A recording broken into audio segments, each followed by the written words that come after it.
৫ই আগস্টের মতো নেতাকর্মীদের রাজপথে নামার আহ্বান মির্জা ফখরুলের। কেন ৫ই আগস্টের মতন তিনি নেতাকর্মীদেরকে রাজপথে নামার আহ্বান জানালেন? কি কারণ?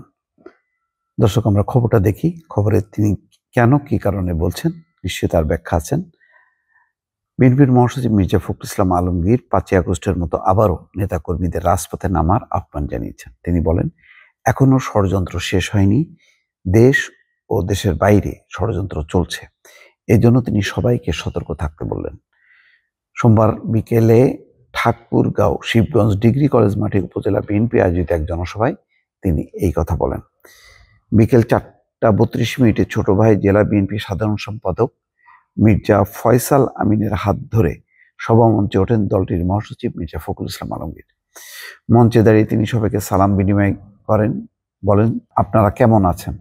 এই সময় দলের নেতা কর্মী ও সমর্থকরা উচ্ছ্বাস ভরে বলেন, আমরা ভালোই আছি।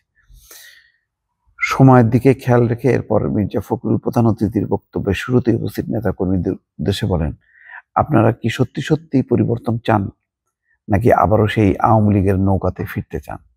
তখন উপস্থিত নেতাকর্মীরা না সূচক কথা বললে মির্জা ফখরুল বলছেন, ৫ই আগস্টে সবাই মিলে যেভাবে রাস্তায় নামছিলেন, তাহলে আবার ঐক্যবদ্ধভাবে সবাই মিলে রাস্তায় নামতে হবে। রাস্তায় নামতে হবে অধিকার আদায়ের জন্য, ভোটের অধিকার আদায়ের জন্য, ভাতের অধিকার, ন্যায় বিচার ও সামাজিক অধিকার পাওয়ার জন্য। এই জনসভাকে কেন্দ্র করে এলাকায় উৎসবের আমেজ বিরাজ করছিল। সদর উপজেলার 22টি ইউনিয়ন, একটি পৌরসভার ও জেলার অন্য 4টি উপজেলা থেকে নানা বয়সের মানুষ অংশ নেন। মির্জা ফখরুলকে দেখতে সরকারি বেসরকারি বিভিন্ন প্রতিষ্ঠানের কর্মকর্তা কর্মচারীরা জনসভায় আসেন। এদের মধ্যে কেউ কেউ সবার মঞ্চে উঠে পড়েন। বিএনপির মহাসচিব বলেন, 15-16 বছর ধরে আমরা অনেক রক্ত দিয়েছি, অনেক কষ্ট করেছি, অনেক কষ্ট ভোগ করেছি। তাই আজকে আমাদের কাছে সবচেয়ে যেটা বড় প্রয়োজন, আমরা শান্তিতে থাকতে চাই, আমরা শান্তিতে একটা নির্বাচন করতে চাই। সেই নির্বাচনে আমরা ভোট দিয়ে আমাদের যাকে পছন্দ তাকে নির্বাচিত করতে চাই।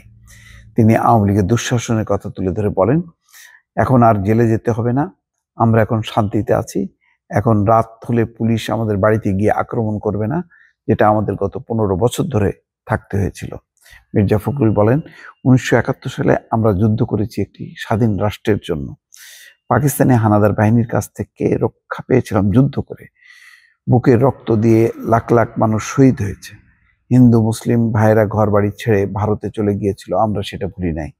আমরা যে ভারতে গেলাম, উদ্বাস্ত হয়ে গেলাম, আমাদের দেশের বাড়িঘর লুট হয়ে গেছে, পাক হানাদার বাহিনীরা লুট করে নিয়ে গিয়েছিল। পরবর্তীতে আমরা দেশ স্বাধীন হলাম, যুদ্ধ করে একটা দেশ পেলাম। যাই হোক, তিনি যেটি বলছেন যে গণতান্ত্রিক অধিকার, নির্বাচনের অধিকার, শান্তিপূর্ণ একটা নির্বাচন, নিরপেক্ষ একটা নির্বাচন, এই নির্বাচনের জন্য প্রয়োজনে আবার লড়াই করতে হবে, সংগ্রাম করতে হবে। সেই জন্য রাজপথে নামতে হবে 5ই আগস্টের।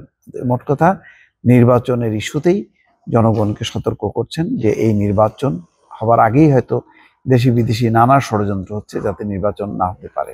সুতরাং নেতা কর্মীদেরকে তিনি সতর্ক করছেন। দর্শক, ভালো থাকবেন। আল্লাহ হাফেজ।